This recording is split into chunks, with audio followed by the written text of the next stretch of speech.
Devastating fire destroys a family-owned business that's been around almost a century. The 4-alarm fire gutted Superior Linen and Apparel, a commercial laundry that specializes in things like tablecloths, napkins, uniforms. In other words, things that can really burn. Jeff Hirsch joins us now live from the fire scene in Walnut Hills. Jeff. Well, good afternoon. This fire started last night and it is still smoldering. There's still a fire truck here. They're still trying to work on this situation. They know the damage estimate is about $400,000, but what caused the fire, still trying to figure that out. Now, employees tell me there is not a second shift, so there was no scheduled workers here last night, so they're just trying to figure out what happened. You could sum up this 4-alarmer with 4 words. Big water, big fires. Big water. Some hoses pumped as much as 200 gallons a minute onto the burning building.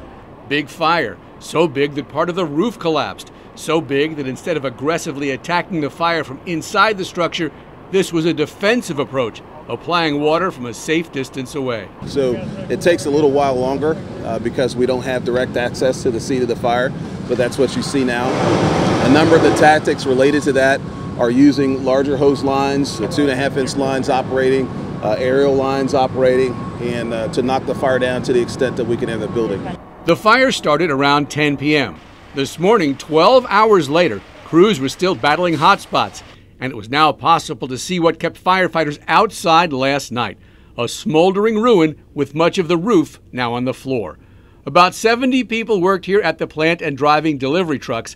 Some came back this morning to look and reflect. Devastation. It's devastating. We spent a lot of years in there, didn't we?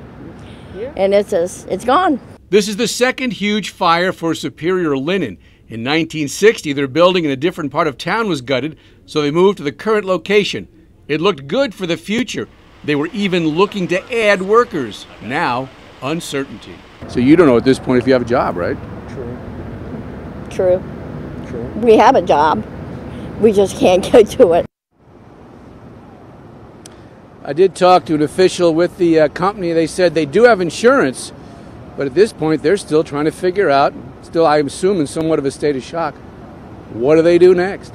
Live in Walnut Hills, Jeff Hirsch, Local 12 News, back to you. All right, Jeff, thank you. The fire department says the building did have working smoke detectors.